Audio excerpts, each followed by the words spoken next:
wanted to just invite you into a conversation like we would have at home. And we're just gonna just get into it, and we're gonna answer some questions later on. Um, Obviously, we're two different human beings. We're wired differently. We see the world through it in different ways. But ultimately, our values are in the Word of God. And so we are going to get into this topic. And um, I said this a couple weeks ago, but uh, these conversations, they're rooted and they're just the conversations that are they come from this. This is our value system here. And so you might not know what's here, and what we say from the platform might ruffle some feathers, and you might um, not agree. But I want to encourage you that if you do find yourself in that position tonight, get the word of God and read it for yourself and study it. And it's one thing to kind of skim through it and take a few passages, but it's another thing to actually study it and to study it from the lens of its context. And it'll go deep, and it'll also address maybe some of your unbelief or some of the things that you might not agree with tonight. So just wanted to say that Yeah, straight no, away. I love that, and I think the way that I'd piggyback that, and tonight, we're talking about the compromise of culture. Is that the way we phrased it? Good start. Doesn't know the title, um, but the compromise of culture, right? And what Ord said is really accurate. And honestly, my goal is that it would ruffle feathers. It is necessary for you to have your feathers, your proverbial feathers, ruffled, because if you are not having your feathers ruffled, that should be a bigger concern for you. And one of the topics we're going to talk about tonight, which is a cultural norm. So, we're going to talk about cultural influences. What is culture? What is our viewpoint? Why do Christians not live to this viewpoint? These are the things we're going to address. And so, we live in this idea at the moment that is the very anti Bible, it's very anti grace.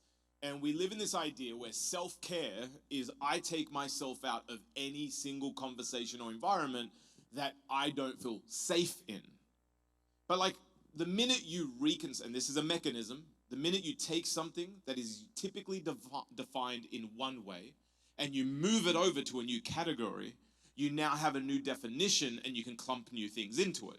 So when we say safe, when I grew up, safe was like no one punched me in the face. Do you know what I mean? Anyone grow up in those days? Like safe was no one punched you, right? And then if you talk about safe today, safe is I feel like I'm seen, which is also another definition for you agree with me, so I'm seen. And so we're taught at the moment if there's any conflict, cancel, run, remove, because it's not safe. But the emperor who had no clothes lived in a very today safe environment where no one ever challenged what he was thinking. And so our goal here tonight and through church, right, is that God has a very clear agenda. What is God's agenda? What is the Bible? Why have we placed it on the shelf of narrative?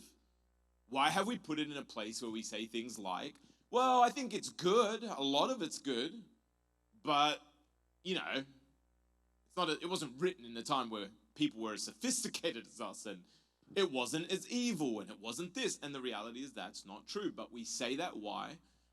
Because we don't know we don't know our historical facts. Like no one that says that usually could ever speak to what culture looked like in the day. They can't talk about the extenuating factors of what was imposed on people or anything like that. But it sits well with us. Why? Because we don't understand. So part of the goal tonight is to go, okay, if we're going to have a biblical worldview, why does the Bible hold merit as a worldview? Second of all, we've got to understand that the concept of faith, and we've said this at every town hall in a way, is that you're always living off a presupposition of faith. And I love that because I feel like if you can't escape that you need faith, you cannot escape that God created the world ultimately. But you always have faith because even the most, the Big Bang theorists in the room still can't answer where the molecules came from. And you could go on your own deep dive and you will watch that all the top scientific minds of our time that don't believe in Christ, because many do, because science will lead you back to the creator, which is awesome, is they will tell you, well, yeah, we don't know where the molecules came from. We just know they were there. So cool. That's still a presupposition of faith. If you can't answer the beginning, then you have to have faith in a beginning, then it's still faith. And so what we are running on is the presupposition that there is a creator. His name is God, Yahweh, and that he has created us in a hopes to reunite with us, redeem us, and that we are meant to live a actual relationship with him off the back of a plan that he has for humanity, that he uses the body of Christ, Christians, and before that, his covenant with the Israelites, to example his love, grace, and mercy, and that people might see that pattern of life. It's a pattern, and when I'm saying pattern, it's not patent, and I'm saying pattern. I know that my accent, people are like, I don't know what he's talking about. He lost me at pattern. That there is a pattern, and he wants people to follow that pattern, because as they follow that pattern, he is now glorified. And it is not legalism. It is not a God using us as a footstool, flexing his strength. It is a compassionate God who has constructed a world and the things that make it tick, and he is giving us through the word of God the methods and measures that bring his plans to pass so that we would flourish. Never forget that. God's idea is that we would flourish. And I'll say this last bit, so much so that some of the people that we'll address in this kind of, if we touch on it, is that there were gods of the time and gods in general. And one of the things that captured me at Bible college was that Genesis was a art piece and a revolutionary piece of writing, because it was the first time a creator didn't create creation to work the creation, but created creation for relationship. Crazy. Total difference. And so if we can keep that in mind tonight, I think what we'll do is, hopefully go down a good journey. But we do live in a time, and then I'll throw it over to you. This is just like home. I talk, she listens. It's just like home. Andre! Um, so, we live in a time, I think, in the last 15 years where you can no longer be a Christian that believes things and goes to church on a Sunday, but you will not stand on Monday. The world now is actually waiting on a time clock for you to post. What do you believe? What do you believe? What do you believe? And the world is, at the moment, really good at putting you against people. It is a world of drawing sides. And so this conversation, if you would have asked me 15 years ago, I'd be like, man, just focus on God. Love the Lord your God with all your heart, with all your mind. Just, yeah, awesome. All right, man, just focus on Sundays. We don't have that anymore. Our church, during everything that happened in the last 4 years, forgot that it sat next to each other, cried with each other, bled for each other in some cases, like did everything with each other, and hated each other because of social media-driven agendas. And I'll say that tonight, hopefully you'll see that you have to be far more diligent with what you post, what you agree with, and what you say, because what is today's information is tomorrow's misinformation. And Twitter has uncovered that, and a lot of things that were misinformation at the beginning of the pandemic were actual information by the end. And how many of us were propagating things because of pressure? That's culture. So tonight's definition for culture is a humanistic approach to existential human problems and thinking versus God's actual solution to a body, not a culture, not a world's way of telling us how to think, feel, and act. That's culture, okay? That's great. I think it's important for us to just kind of locate where the church is right now in this culture. And if you were to kind of liken it to, you know, a football game, right? And it's like you have before pandemic, the church had the home advantage, right? When you're home and you've got your fans and there's an open embrace when you score, when you go out on that field, people were for the church. They were applauding the church. Hey, I might not agree with you, but I respect you. I might, differ on your values, but I respect you for them. There was a place for the church. There was a high place for the church. There had a place in, just from a moral stance. And so over the last couple of years, we don't have the home advantage anymore. We're the guests, so to speak. And whenever we get on that field, we're being booed. And whenever we make a goal or we hit a home run, no one's rooting for us anymore. And I think that there's a disparity, between Sunday and Monday. And I think it's a difference between believing in God Yeah. and then believing God. Believing God and what He says. So I think it's important for us to know what we're up against, guys. I think it's hard. It's hard out there. It's hard. It's hard to stand on truth. It's hard to have morals. It's hard to draw a line and a distinction between what is truth and what is lies and what is man-made and what is God-made. And I think if we're going to be a church and be a solution-driven church, right, towards God's program, I think we need to be sober to the idea that we're living in some pretty tough times. Yeah. Yeah, and I think when you said that, Odds, I was thinking about like even what a lot of the conversations today have what I call a convenient calendar. So like they'll speak to whatever, they'll date things to whatever time, strengthens their argument. And so even one of the things to really think about, okay, is we hear a lot of do better church. Okay, and we were just at a conference and this guy said it so well, Nathan Finocchio, he just was like, well, cool, yeah, church in this, like, is messy and it could be done better. But at the same ideology to say that the church has been responsible for some of the worst pain is crazy to consider, because hospitals and Salvation Army and benevolence, like the church has always been the leader of that for thousands of years. Like it's been the forefront of that. So educational institutions were based from the word. Our legal system was based and modeled from the word. So there's like a lot that was put out there. Now, if you shorten that view and you focus in on one thing, then everything changes. And I think that I will openly say that I believe that there is an evil agenda through humanity at the moment, like expressed, not humans in the, like, that there is evil expressed through us, right? Just as there is good through God's agenda through us. And so I think one of the major things at the moment is that hopefully tonight we'll touch on things like media and the polarized nature of legacy media and media in general and social media, how it has now become a monopoly for information and how we now gain things from that perspective and do not look at what the Bible says. Secondly, how it can redefine things and therefore by changing a definition, change everything about it. I hope to talk, hopefully we'll get to touch on gender and gender roles and how that has had a real toxic outworking, how some of these things are not just tied to Bible, but actual sociological studies, some that are fascinating, that have been run hundreds of times over without any different, outcomes in it, through to even the craziness of critical theory and cancel culture and how that is absolutely adverse to grace. Like, absolutely adverse. We're supposed to actually fight for people, not fight with people. Our struggle is not flesh and blood.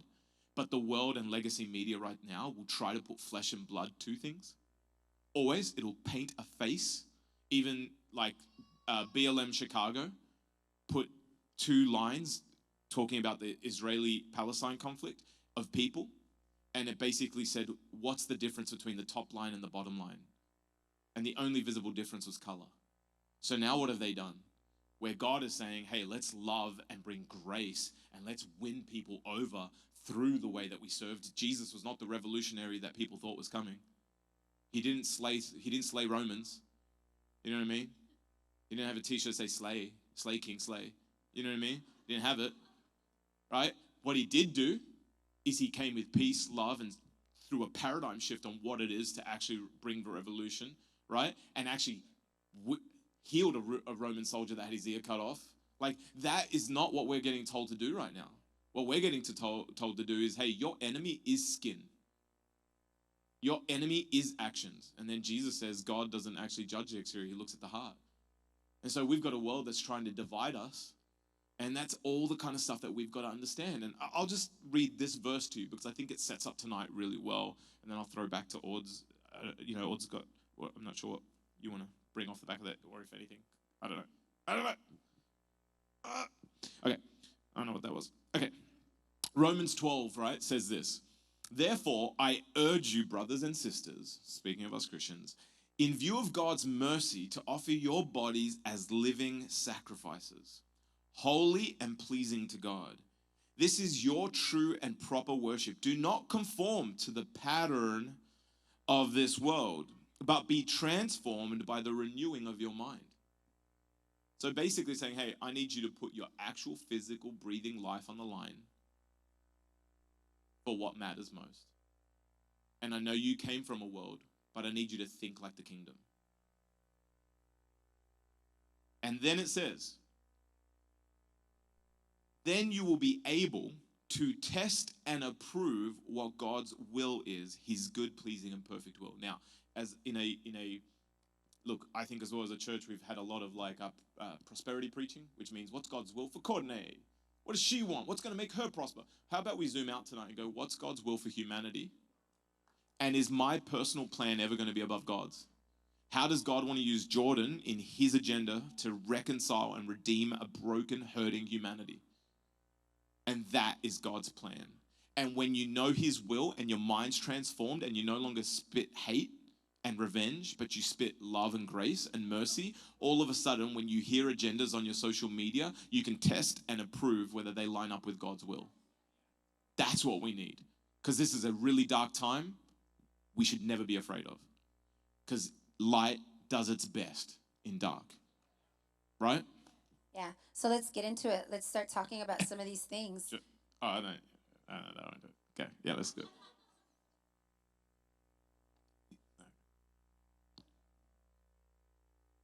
So you mentioned a few off the top of your head. Which do you want to go with first?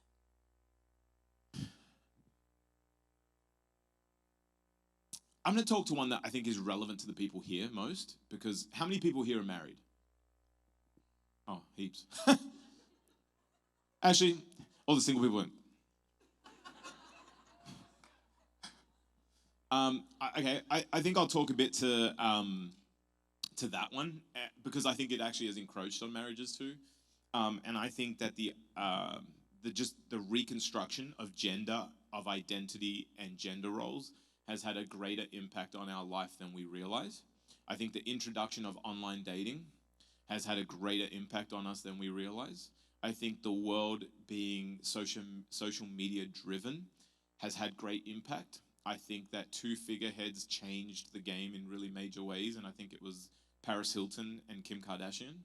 I think what they did was they created a celebrity that wasn't for the typical things of acting, singing, dancing, or athletics. And so now you could be an actual celebrity because of how much you allowed your life to be a life that entertained and on display. And now all of a sudden in the introduction of filters that started off, let's filter the photos that our food. And now it's like, let's filter me. And you can show up to a date and it's not the person, you know? And I think that all of that has had a really, really, really crazy effect. And then if you talk about the rapid nature of people's dating life now, because of the access through online, and how that becomes a problem in itself. And then so that's one thing, right? But then if you take critical theory and how that is extended to femininity and to masculinity, and how we keep trying to bring a androgynous human experience. So androgynous meaning not male, not female, you don't know what it is.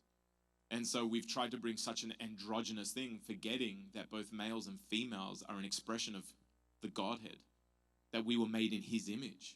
Male and female, he made them.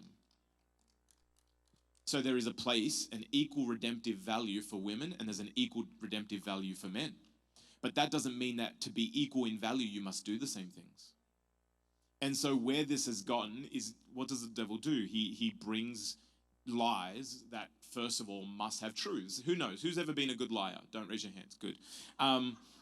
If you're a good liar, if you're lying to someone, it's got to have a semblance of truth. And so what we see with the gender conversation is that obviously the world went way too far and I think oppressed women. And it is a known fact that any country, in fact, it's kind of proven that every country that oppresses women ends up in a third world state. Fact. So there's a problem with that. And then society goes all the way back and we hear this whole like, yeah, like women, like in, Anchorman, women can do things these days, and it's like there's this thing, right? And it's brilliant. But all of a sudden there becomes this thing of like, you don't need a man. And there comes this thing of like squashing males. And there's been this agenda of toxic masculinity has now become the manly man. But women are taking and looking more like the manly man. So when toxic masculinity, if he's a corporate giant, boss babe if she is.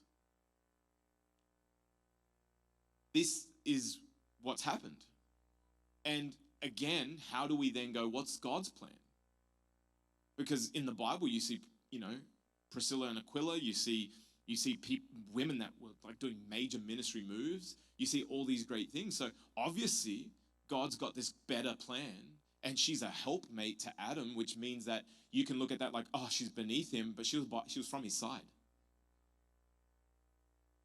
And obviously, if you need help, you're not cutting it by yourself. But there's an equality to it. And I think at the moment, there's been a lot of like such a affirmation of women and such a defamation of men and manlyhood that now you've got a lot of women that don't like the men that are left on the market. Because the man is doing more looking in the mirror than the woman. And the reality is there's not a man that'll fight for him. But this is the other thing. And just on a very like silliness of it, right? Like we would not want a man that would expect anything of traditional gender roles from a woman, but we also still want a man that will defend your honor in a nightclub. It doesn't quite work that way. And so I think on the bigger like picture of that, let's talk Bible a bit and let's talk like a social study. These nights are never long enough, but like there's this study called, I think it's called Project, I wrote it down because I always forget it, but it's fascinating. And I'll talk you through it quickly, just as a affirmation of this. Nothing we get into tonight we can fully unpack, unfortunately, but we'll do our best. 1 second. Oh, Universe 25, right? And it was a study where they grabbed a colony of rats and they gave them a perfect environment. They gave them everything they needed to survive. They gave them all the right temperature, all the right food, but the whole thing was what happens in overcrowding. And so what they did is over the course of I think it ran for 4 years, and what would happen, they ran this experiment. They ran it hundreds of times and it always ends the same way. It starts off with basically the male and the female, like hypersexualization, basically, is where it starts. Mating's going wild, right? Mating's happening, and it's starting to get even, packed out and over, popularized and all the rest of it. And then what happens is that as this starts happening, the actual men in these colonies start actually withdrawing, and they start being named the beautiful ones, and they don't go out to go for food, and they don't go out to actually find women, and they just sit and prune, isolated from the rest of society. The women in these, the female mice or rats will go and they'll start becoming dominant. Then the society leads into asexual kind of pursuits and cannibalism. And then before you know it, they don't recreate, and it always ends up that they basically go extinct in an abundance of food, an abundance of mating opportunities and all the rest of it. And the reason it has become this really interesting social, study is because what happens when we become overcrowded and it's no longer difficult for men to go out and get resource, and then also everybody can contribute, the men start taking a back seat and then they die off, and then basically society just stops. I think this is something that sociologists are fascinated by. It's been run hundreds and hundreds of times. And what I do think is scary about it is when I read it, I'm like, I lead a church where the women in my church are saying this. I cannot find a man that runs for things. I've, at the moment, got more female pastors than I have male pastors. Granted, we are a church that gives platform. Granted, we believe in it biblically. But also, I have got a whole bunch of men that are running more, trying to play for the window or the mirror of Instagram, than I have for the kingdom. And I've got a whole bunch of women that will go out and get their job done in the kingdom. And that is worldwide, by the way, and it's been happening for a while. I've got more women in this church at the moment that are passionate to go for God than quite often men. But you take away ego, toxic masculinity, that has been ingrained by God in men, so that men will have the guts to go to war and fight battles that they need to fight, both ideologically and physically, and you call that toxic, now you've killed something that you also need.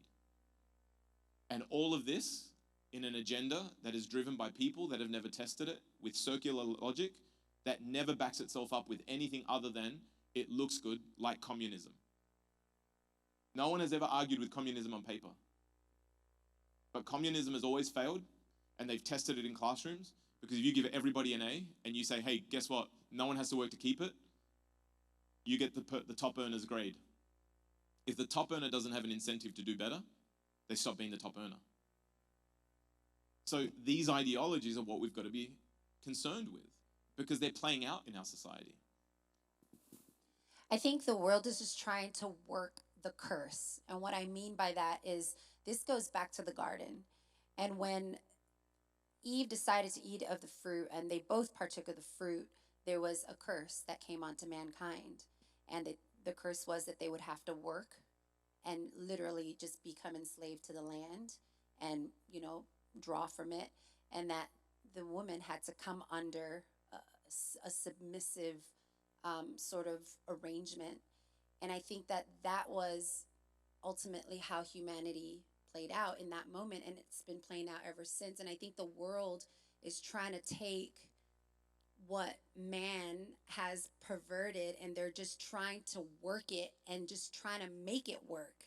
And I think they've put these ideologies, and they've they through the lens of femininity and emasculating men, and it's going to create more problems for us, because there is a God design in the home.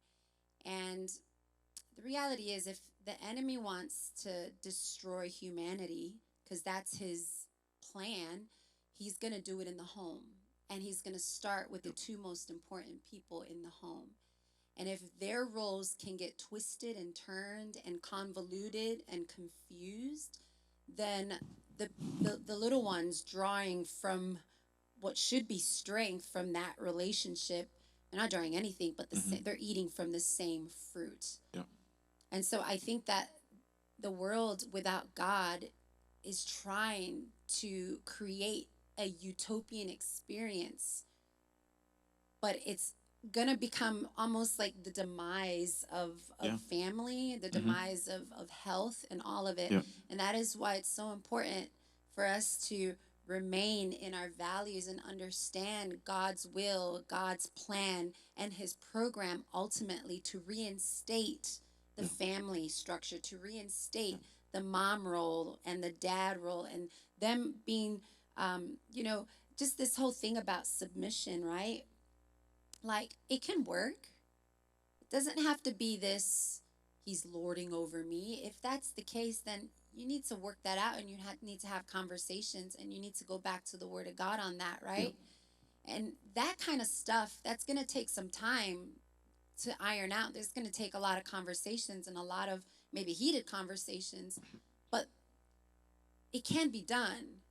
And you don't need to cross-contaminate your values by bringing the world's values in, because it's not working. Yep. It can work. It's just going to take some work. And that's where we're going with, okay, do you have a biblical worldview? Because the Bible lays it out. And in fact, we would be further if the and this is proven through the fact that Martin Luther took the Bible and translated it, the body of Christ moved further when the whole body had access to the Word. So the more you have access to the word and the more we have access to the word, the better we all get. Because what we get to do is read it and go, and I don't read it blindly. The best way to read it is with questions. Jewish culture was predicated on questions. They wouldn't answer questions with answers, they would answer them with questions. That's the rabbinical kind of teaching model. But what we have been taught is come and get, what's the common thing people will leave a church for? Most common thing is, I'm not being, what are you, a baby? Do you know what I mean? If my son Cruz leaves my house at 14 because he's not being fed, I say, bye. Bro, you know where the food is. He actually cooked us dinner the other night. Like, he's a champion. He's great. But that's what we don't understand. And this is the thing. The devil is good at telling lies that bring death. That's what he did with Adam and Eve. And so we live in this society where we're like, oh, I'm not being fed, I'm not being fed. But don't pick up your Bible once. Until you need a promotion, or you've had a bad doctor's report, or there's someone that you love that loves God more than you do, and you have to impress them.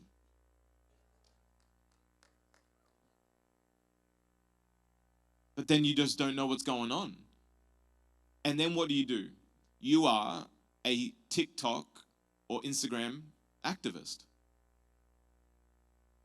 I have watched, let's go on to one that's a bit like even more controversial right now. Palestine and Israel.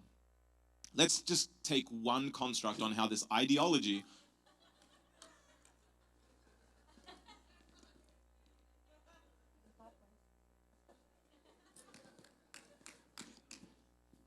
you're funny. But let's let's take this one, right? And I'll tell you why, because I closely watched all of you that were in our church and watched our church and watched social media through pandemic, right? I watched what happened with the race riots and what you said and what you didn't say. And I watched when there was a whole movement of let's give the land back to the natives, right? So let's think about how do we, if we are the light of the world, carry that light responsibly? And how do we dig historically and become an actual kingdom activist? Meaning an activist for the things that God cares about. Because it does say in Isaiah chapter 1, he goes, hey, your sacrifices are worth nothing to me. He in fact says, Chris Carmona paraphrase version, I'm sick of hearing them and I'm sick of bearing them. He then says, basically, when will you turn to me again? When will you turn to God? And then he says, when will you fight for the plight of the widow? When will you care for the sick, the poor, the downtrodden? When will you fight and thirst for justice? Again, why? Because remember we said there's a pattern? And God is wanting to show the world and reveal himself to the world through a covenant connection of people. First the Israelites, now the body of Christ. So your light matters. So if all you do is jump on what TikTok said and what you know your friends won't persecute you for, when you show up to that college campus or you show up to work or you won't lose followers for, and you actually start digging, let me ask you this question when it comes to the Arab-Israeli thing that I find many people I watched conflict with what you stood on in other things. For example, let's go through the scenario that, let's just all say, ask the question, it's not a trick question, who are the native people to this country? Okay, someone that sounds like this. Everyone's like, I don't know. Hey, you know what? Thank you. You know what I believe? Why most people didn't say that too? What if I get cancelled for it? How many times have you checked what your friends are saying before you say what you think? Bit of a concern. Okay, so let's go through it, right? We all said, and I'm going to interpret that as natives. Okay, this is the natives' land, yes? Okay. And then America came in, or the Pilgrims came in, right? And they came in. SNL did a really funny skit about the Pilgrims just recently. It was hilarious. About, when they were deciding which country and they're talking about measures, which measure you're going to use. As an Aussie, I'm like, makes so much sense. Why do you do that? Anyway, we don't have time, Audrey. Stop distracting me. So, all right, they come in, right? And now we've got modern day America, okay? Now let's imagine that modern day America persecuted the natives more than they've already been persecuted. Because let's remember, there's no peace here. Before you say there's peace, there's no peace. It's not their agenda to live in their reserves. They never said, oh, what, neighbors? We'll go to our little land. They never said that. Okay? So let's keep that in mind. But now let's say they were persecuted so much that they fled to Europe, and they fled to Africa, and they fled to South America. Okay?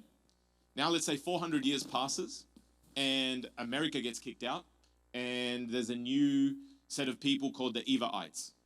The Evaites have taken over, and they've taken over America. Okay? Now, let me ask you, in that whole story, who are the natives? Who? The Native Americans are still the natives. Oh. So then why, when we jump on this whole idea, which, by the way, this whole Arab-Israeli conflict, you're not going to solve it with your post, and you don't understand it simply by your post and your TikTok. It is complex. It is heartbreaking. It is a humanitarian, atrocity. There is pain happening on both sides. There is innocence. I don't know that we understand the depravity and all the things that are going in it, especially if your calendar starts at 1948. So when you say occupation, you then don't believe that there's an occupation against the natives.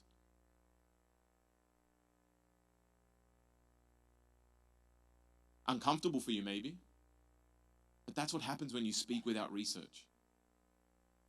Now, I still feel under-researched, and I studied this for 2 years in school. I studied it a further year and touches on it in Bible college, and I've kept somewhat up to date with it.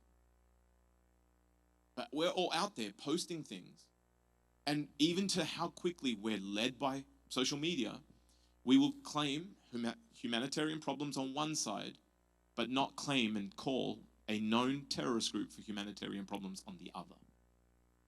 How will the light of the world, who are then called to be part of judging, says that we will judge alongside God, but on earth, we are more looking left and right to what our friends are saying than what history is saying. Now, I'm not saying that you can't have your own opinion. I have mine. Audrey maybe has hers.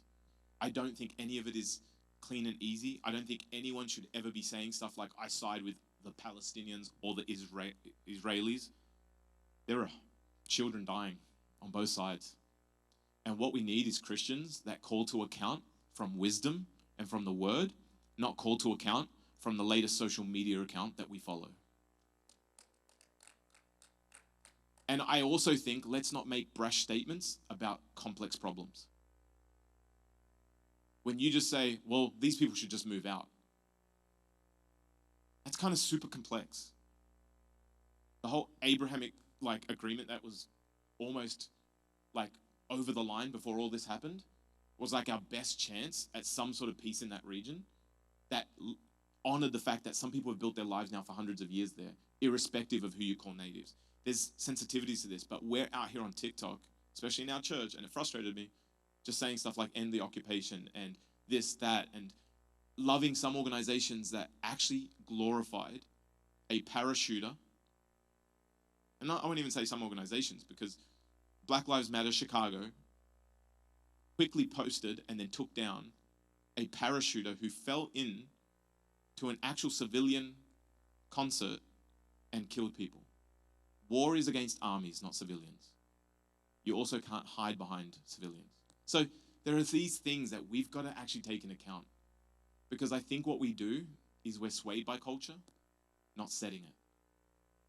So we'll have questions if you have some in a minute, which I'm sure you do, but that's why I just think that with many other things, and we just don't read. I think it's important to ask the question, who am I trying to please? Am I trying to please God, or am I trying to please people? Fear of man. And I think it's important, and we kind of see that, talking through, Daniel in times of when the Israelites were in captivity in Babylon, and how Nebuchadnezzar basically asked for the elite, the most good-looking, the strongest, the most intellectual of the Israelites, to bring them close to his quarters so they can go through a 3-year-long process of being brainwashed from being Israelites knowing the true God and being brainwashed into the Chaldeans culture. And so they basically took Meshach, what uh, Shadrach, Meshach, and Abednego. Abednego. Abednego is how we would say here in But it's America. not spelled that way. Abednego. You're right, right. So anyway, they were called. They were called in, and they were given a different name. So their names, Daniel in particular, has the letters El at the end, and El is for Elohim, God. And so the first thing that they did with these boys, these teenage boys, was to change their name and then indoctrinate them. And then they were put on a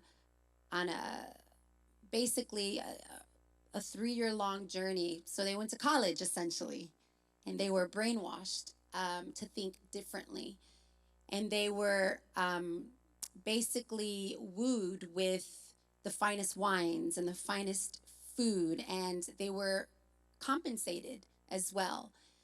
And I think there's a lot of parallels at the moment that we can draw from this story, because I think a lot of us, we have been indoctrinated and brainwashed to the ideologies of the world. And we're giving ourselves different names that are different from the names that God originally calls us.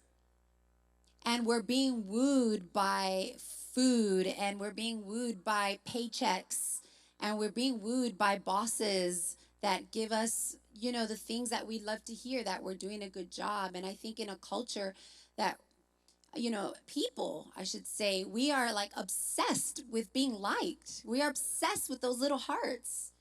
And I think we bend and we compromise to the world rather than leaning and standing on truth and the God of the universe. And so I think it's important that I think that word compromise, if there's ever a word that will ever kind of draw a wedge and separation between us and God, and not from his part, but more so from ours, is how we entertain and how we're lured into the ideas of the world. That word compromises just draws such a massive wedge in between us and God. And I think if we can address the compromise in our lives, I think God would, I think we would feel him. I think we would see him. I think when we would live our lives not for the performance of man, but live our lives to worship God, I think it draws him near and close. I think we're so afraid of upsetting people. Yes. And we're afraid because we feel it's man that brings promotion. Yes. And it's man that makes us what we are. But ultimately, it is God. And we see it in Daniel because he won favor of King Nebuchadnezzar. He looked after him later on down his life, but he had to stand for something. And, he didn't get demoted because he lived for God, and God ultimately promoted him. So if you're here and you're living under the rule of compromise because you're afraid of where man will put you and where he will put your livelihood, I want to encourage you, check your heart on that. Yeah. Because ultimately we live, as Chris opened up the scriptures today, it's that we're living sacrifice. We're living to please God as a living sacrifice. And so let's just be aware of how much we're trying to please the people around us. And what I love about that, definitely, that was awesome. People start clapping, and so I want to clap too. But one of the things that we got to know too, right, is that's an incredible story for how do you outwork truth with love? Because if you watch and you read that story properly, Shadrach, Meshach, and Abednego, I don't even know if I'm saying it right. I think I am. That's all that matters. But their response was kind and respectful. It was they never were you suck and we're gonna just praise our God and you're. They were hey, even we will not bow, and even if you throw us, we believe that our God will save us. It was very respectful, right?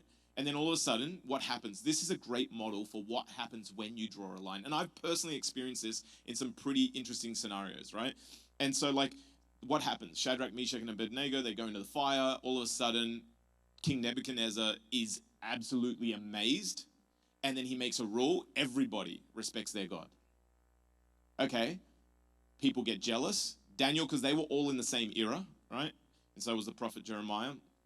But Daniel is then in the actual temple courts, and the officials are jealous because of the favor that happens when God favors you. That'll happen. And they rig it so that basically, they go, hey, king, like, on this day, nobody should pray to anybody else, right? And he's like, yeah, that's good. Otherwise, they're punishable by death, right? He's like, yeah, that's good. Paraphrase version. All of a sudden, Daniel's seen doing that, and the king is distraught. He's distraught. He's like finding. It says that he looked day and night. He looked overnight trying to find a way to not put Daniel in the lion's den. Then it says that when he did, he didn't sleep. And the minute sunrise came, he came and called out, Daniel, has your Lord saved you? And Daniel says, he has, my king. And now the king goes back, which first of all, let's note this. When you draw a line, you bring God to the forefront. When you bring God to the forefront, you change people's hearts. The king didn't just have an ideological change. His heart shifted. And now all of a sudden, Daniel comes out, and then the people that punished, like set Daniel up, end up in the lion's den and got eaten up before they even touched the ground. Now that's not what we want. We don't want people eaten up. You're like, notes. It's not what we're saying. But what I am saying, to what Audrey, I think, brought so beautifully, is like, guys, like, this is not about sides. It's not about you warring against the world. There's enough of that. Okay, but what it is making a stand in love, making a stand with truth, and trying to get yourself to conversation with people, and actually make sure that the way you live makes it harder for people to reject you and run from you, because, man, you've just shown so much compassion. And at the moment, when we preach hard messages on a Sunday, I know that some of you get uncomfortable because you're like, oh, what are they going to think? If you're more concerned, if your primary concern is what will they think, not is this true? Is this biblical? That's a real problem for all of us.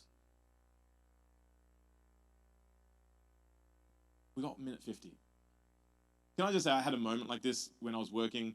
I was told I was selling, and I was selling for a really well-known magazine, and they wanted me to sell the like prostitution ads and the stripper ads.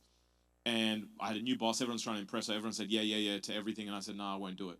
She goes, why not? And I'm like, well, I'm a Christian. She goes, so you're not the one doing it. Okay, you're right. I'm not the one doing it. Thank you.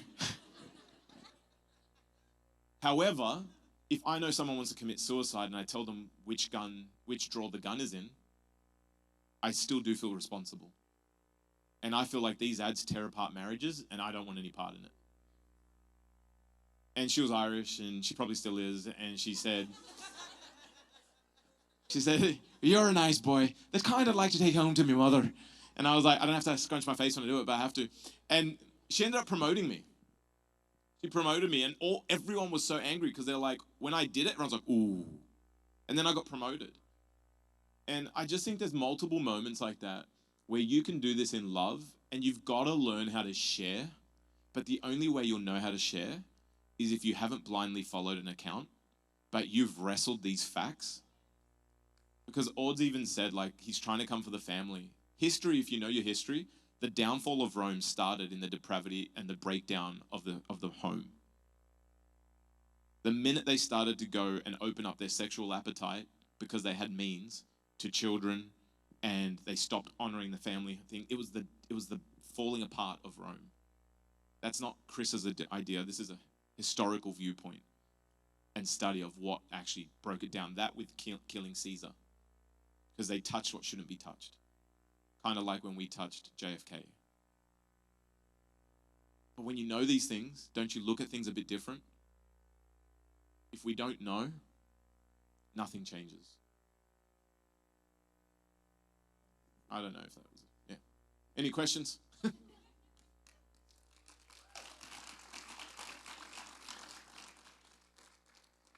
Like I'm at a movie theater. I'm asking for water. There's popcorn. The hosts have the mics on them. And then he said, just raise your hand.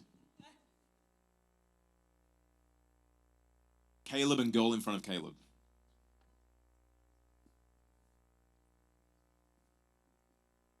Yeah, thank you guys. Oh, that's loud. Thank you guys for hosting this. Your first topic speaking on gender roles and the role of the man and the woman, and you all have, I think, really modeled in your leadership as our pastors what it looks like to complement each other and to not compete, but to realize that each other's strengths are not something that you look at as competition, but something that actually is a benefit and an addition to the church. So just wanted to hear what are maybe some key moments, whether it be in your marriage or in your leadership, that have kind of brought that about. Yeah, that's a really great question. And mine will be a short answer. It'll be basically my answer attests to why we have a town hall like this, why we speak about these subjects, and why the fabric of this stuff matters. So I can't take credit for why I do this in our marriage. It was taught to me. I got saved at 14 and I was in a church, and the men of that church made space for women. The men of that church taught me that the sign of a strong leader is that I'll never cap her. That's that's the way I lead this front row and anybody beyond. My goal is not that I am the biggest in the room. I want you guys to be the most famous. I was taught that the biggest credit to my leadership is how big and well-known you are, not how big and well-known I am. Because if you're really big and you still call me leader, that's a credit to me. So my goal, I remember, I think we were by the beach, and I said, Audrey, I will never cap you, and I will never stand in the way of you. My goal is to lead us to more. So that's the burden of a leader. You got to understand that, I think. I think, we were dating and we were in Australia, and he made that promise to me. He's like, I'll never cap you. And I love that. I think that was a beautiful thing that he said, and more beautiful because he's kept it all throughout these years. I think I've needed someone strong in my life as well to help pull out potential as well. And because there was just such a security, and there was that vow to never keep me, like just where I am or where I was, there was always a desire to no, keep growing, no, keep stepping. And, I always needed that encouragement because for me, I'm an introvert. I have good ideas, but I keep them to myself. And it's just been nice to be married to somebody that can draw those things out of me and not feel insecure and not feel like there was a competition. There's never really been any kind of competition. I think we've understood that I need him and he needs me. Like we have our mantra is he takes us forward, but I keep us together. But I won't have anything to keep together if Chris didn't break the ground and pioneer through vision and dreams and tenacity and just strength, which I believe is beautiful. And I think just to go back to just the strengths in who we are in our identity as female and male, there's so much for me comfort in knowing that there is a protector next to me and that he's always for me, and that if anything were to happen to me, or there was ever an assault towards me, whether that be physical or mental, whatever, like there's that God-given ego that's there to protect and to secure and to fight for what is right. And I've loved that. I desired that too. I was like, I know I have dreams, and I know I have aspirations, and I know I have purpose in the kingdom of God, but it was just potential. I needed somebody to come alongside and come under so that they can help me break the ground so I can put those seeds down and put the roots down. I think we still fight, we still argue. I think there is a power struggle. We really do, actually. And I think it's taken me a lot of years to come to the realization that I am a strong woman. I think I was told my whole life I lived under my sister's shadow. I was a second born. I was introvert, and I was just didn't like the limelight. I didn't like the people looking at me. I was just happy to be behind the scenes, and I think I could have comfortably just laid or lived my life there, but I know that I would have been conflicted as well. And so, yeah, to come to this realization and being married to someone who is really strong as well, there's a lot of sparks. It's very dynamic. It, That's such a good, it's such a nicely marketed word, dynamic. it's fiery. It's we bump heads a lot, and we've had to really figure it out, and we haven't figured it out. Like we still, even the other day, our kids are interrupting. We're like, stop interrupting us. We're trying to fight. We're trying to have a fight, and you keep interrupting us. Which can I say, one of the most important things with your kids Yes. is it's okay to have arguments and fights in front of them as long as you make up in front of them later. They have to learn the pattern of resolving conflict, not just having it. Yes. And I think, transparently, I think I am a really sensitive person, and Chris is a challenger. So when I want like to come and bring my heart and just, I sometimes just want somebody that understands and has empathy and that, can just sit in those in what I'm feeling. But he just wants to come and fix it. He wants to be the savior. He wants to give a strategy. He wants, to challenge it or correct it right away. And so that's been a really interesting thing.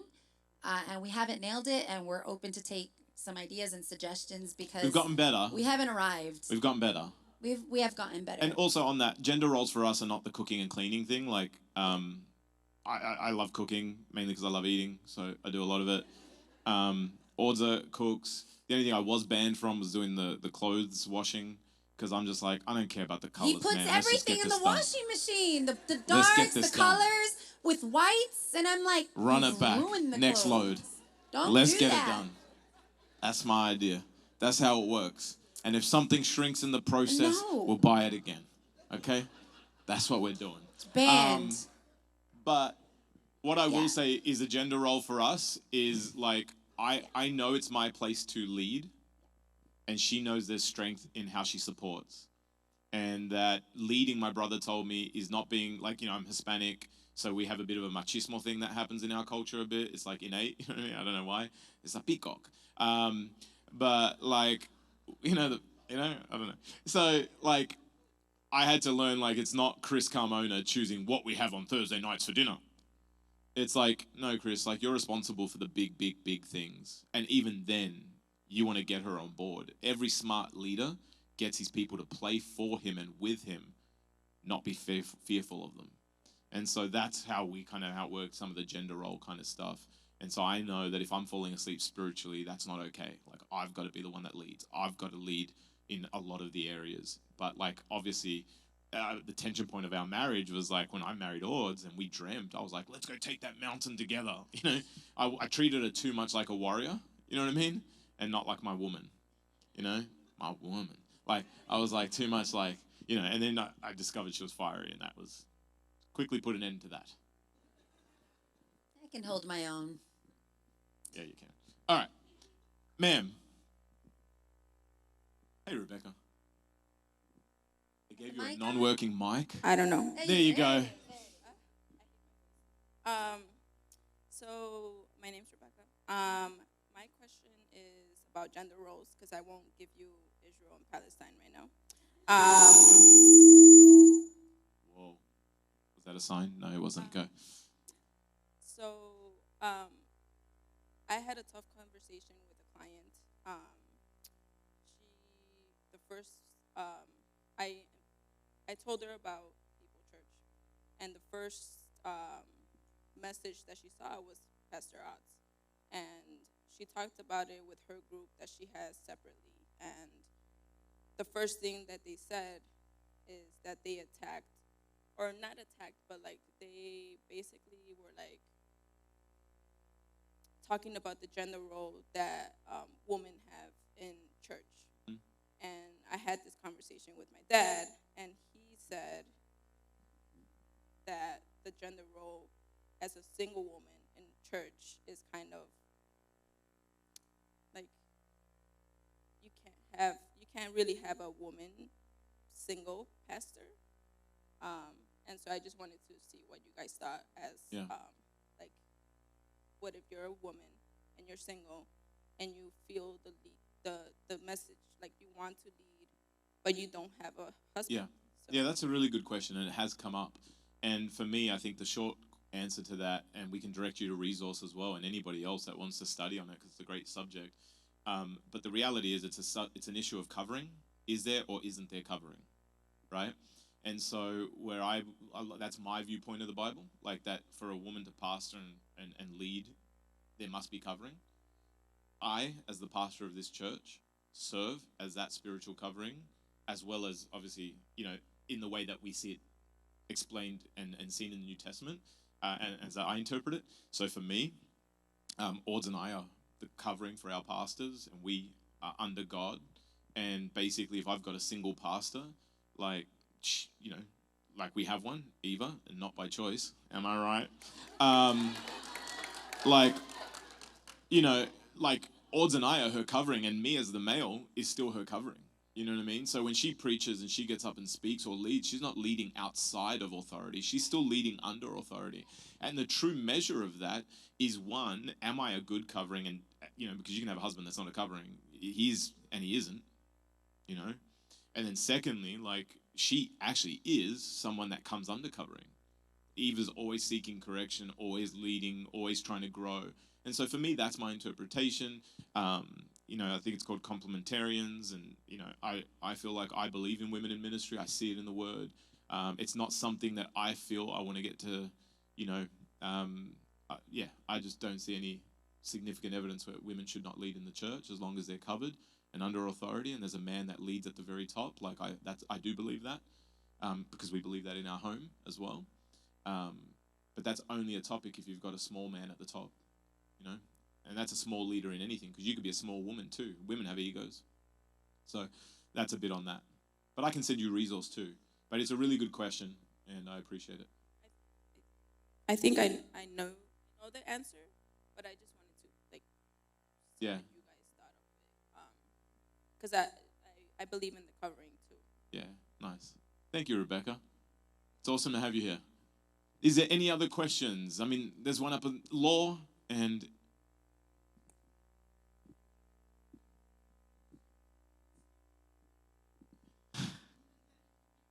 I get you, Rebecca. The worst part about my week is having to listen to my message. Thanks, Adam. Oh, wow, that is scary. Okay. My question is about when you're talking about social media, a lot of times you kind of couch it in terms of going after likes. And for me, I always feel safe because when I'm extending myself on social media, a lot of times it's not about me getting likes. I think that I'm protecting the world from this other guy who's wrong. And I might not know what I'm talking about, but I know that you don't know what you're talking about. And I just have to keep you from winning, So I don't care how many likes I get as long as it's more than yours. So could you talk to me, help me with just letting people be wrong near me, even when, because in the moment I can't access, I don't actually know anything about this. Yeah, I think you should access that or wait until you can, because I don't believe in the statement, I don't know what's happening, but I know you don't know what's happening. That's kind of an oxymoron, right? For us, like, that can't be true. If I don't know the truth, I can't tell you what the truth is or isn't. So what if I'm just getting ruffled? And this is the merit of even a leader. Because what if I led in that way? I don't know, I don't like what Junior just said. Don't know if it's good or bad, but I know I don't like it. I can't lead that way, right? So what I do have to do is go fact check and go learn and go understand. The Bible calls it the blind leading the blind. And so at the end of the day, are we making things better? Have you watched, one of the things that I have not done a lot of is I have not gone into theological debates or anything like that on social media for the idea and the simple premise of, I don't know that adding more fuel is better for this fire. And I don't know anyone's going to get saved off my comment. Now, that's not the only merit to commenting. I do believe we need justice and we need opinion out there, because if not, what happens is one side rules. There is merit, by the way. If you're a Democrat in this church, thank you. If you're a Republican in this church, thank you. Because what would we have as a measure of correction if there was only one party ever represented? Do you know what I mean? It's okay to be on either side. The idea is that we need to be able to understand what we're speaking to, and we need to speak to it educated, and speak to it in a way that's not definitive, but open to more conversation. That's my goal. I think that is a good way. But the minute we start drawing sides, I think all we're doing is making a chasm that's going further, and no one has ever, ever, ever solved anything by creating more enemies. So, next to Rebecca. Once I know a name, I just really like to use it. My name is Xavier. I kind of had a question on your Israel and Palestine statement. Yeah. You kind of mentioned that you don't believe that sometimes it's not going to solve the issue. And I do agree with that. However, sometimes I think it sheds light to the issue. Yeah, that's good. And, I see a lot of, reposts or people, tagging organizations to help the children. So I guess, how do you shine the light on the message and those organizations without the posting? Yeah, and that's a great example of a good post, right? Like a post that's shedding light on the real tragedy and the real thing, like to even Law's perspective, right? And this is why I don't comment a lot on some things in social media. I'm not versed enough. So like what I can do though is go, hey, might not be versed on this, that, and the other, but man, there is a hurting child. And to that, I think there's so much merit to it. You know what I mean? And I think there's so much value in posting like that. I also think when it comes to organizations, me and Blair have had conversations about this as well, about vetting the organizations that we do give to.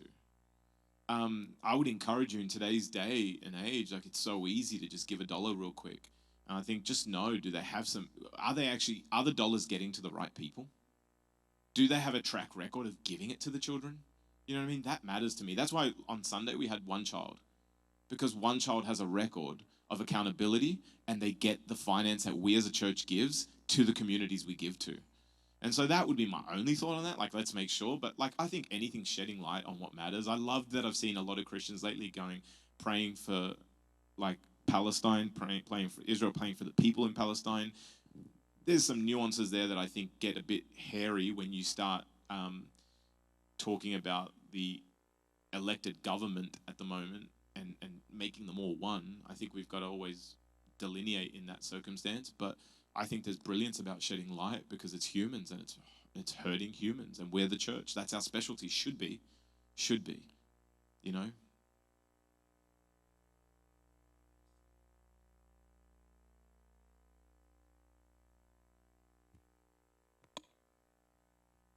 Hello, my name's Carissa, and I'm actually visiting for the first time. First time caller. Hello.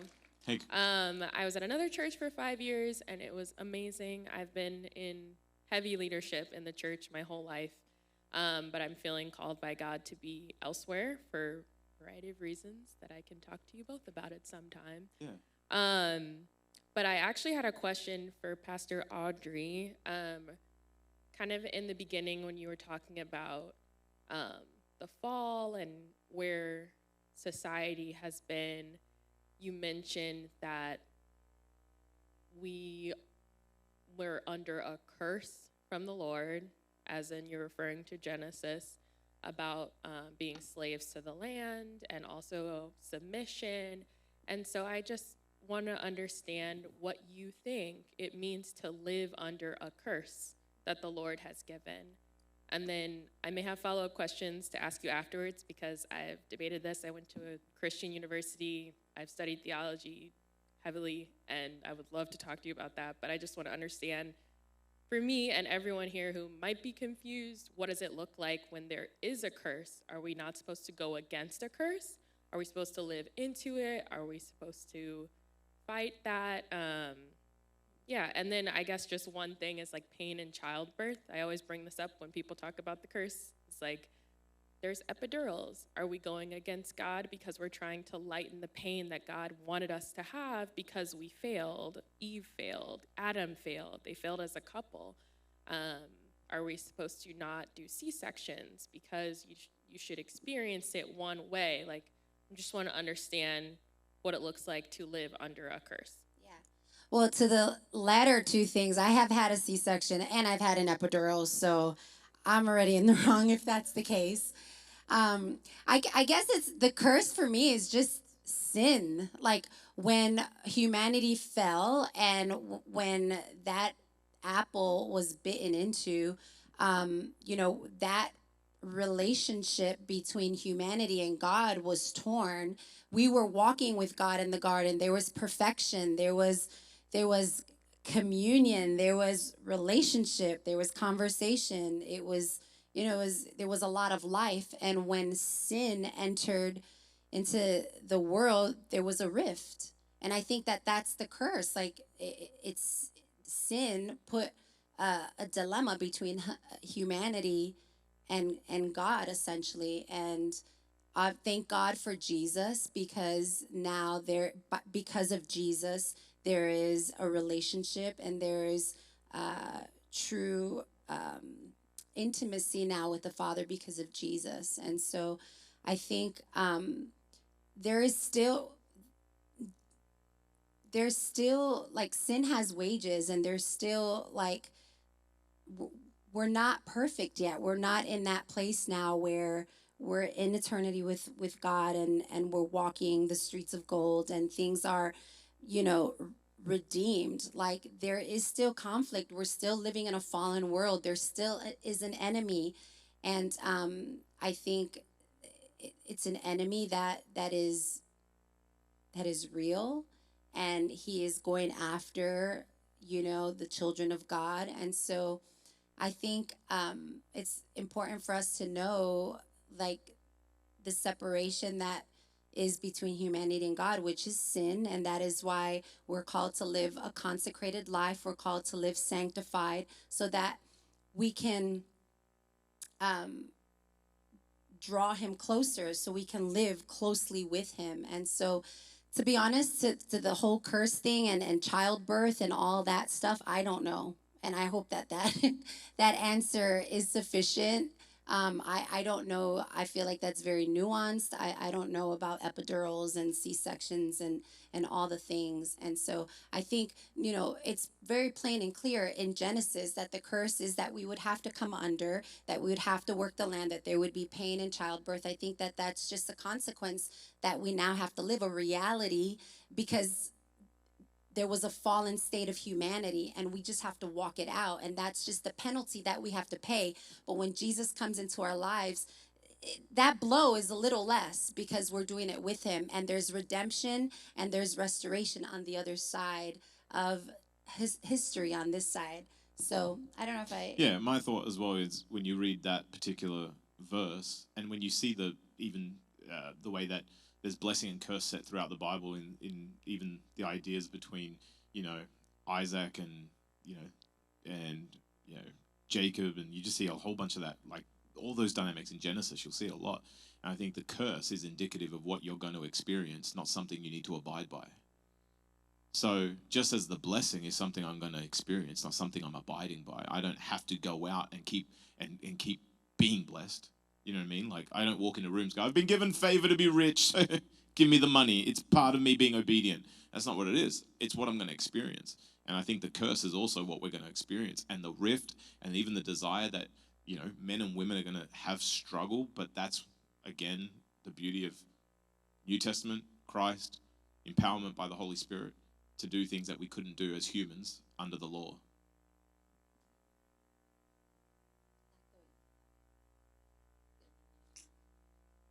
Okay, well, we're 5 minutes over, and I think we're getting kicked out. But can I just say this? The whole goal of tonight, irrespective of Audrey and I's, abundance of eloquence, lack of eloquence, My goal is this. Society is encroaching. It's a great time to be the light. We have grace, we have mercy, and we have access to express love to lead people back to the Father. What you see through Chronicles is kings rising and falling, doing what God asked them to do. And then all of a sudden, at the same time as some of those kings like Azariah and Hezekiah, Isaiah was the prophet in those times, and Isaiah is correcting them as a people. They are the first representation of God trying to go through a people to reach people. And what we learn is that Isaiah theologically is a great middle marker of the Bible. It's got such a great link into both covenants. And what we see is that in Matthew 28, the Great Commission. For us, we have been given authority. He's got all the authority, and he has sent us to go out into the world. My goal is this. Let's not be blind, hiding, conforming Christians that need to know what we stand for and how to deliver that stand. We've all witnessed that somebody can play an instrument and the church will move, and I could play an instrument and the church will move. Someone can have a hammer and build nothing, and someone can have a hammer and build something beautiful. Just because you've got the truth doesn't mean that you are a good steward of it. So the goal is here not to rise up an army of people that are going to tell people off, berate people, and hate on people, but to rise up an army that know what they stand on, that are immovable, but also know how to yield that. In some cases, standing your ground does not mean that you still win people. We love all the aspects of the Bible that bless us and all the aspects of the Bible that say we get a following. But what about the fact that Jesus was spat on, rejected, and said that we would also be hated because we follow him? If all we do is build a life on blessing, we'll be actual troubled times weak. We must be a people who know how to stand in love, truth, and speak to the things that matter. Let's not fall into one of the big things that I wanted to get across tonight. Please, do not just be quick to have an opinion without having research that backs it. Do not research one side of the camp. Research both sides of the camp. Ask questions and be okay with changing your stance. My stance changes all the time as I get presented with more information and new information. And the last thing is this. Do not have people that just sound like you, look like you, and agree with you. Find the strength and be someone that knows the difference between someone being scary and you being scared. What we have to do is get more of us together so that the body can outwork iron sharpening iron. Town hall talks are for us to speak to things, to throw things, and for that to become a point of let's take a meal that isn't like the Sunday meal, and let's take a meal that takes you digesting it yourself and cutting it apart and chewing on it and thinking on it and then debriefing it with us, with grow group leaders and all the rest. It is a time for us to be a church. We've got thousands of immigrants that are flying in and getting bussed into our city, our doorsteps. I just watched a whole bunch of documentaries on gang members throwing away their lives because they don't have someone giving them a vision for something greater.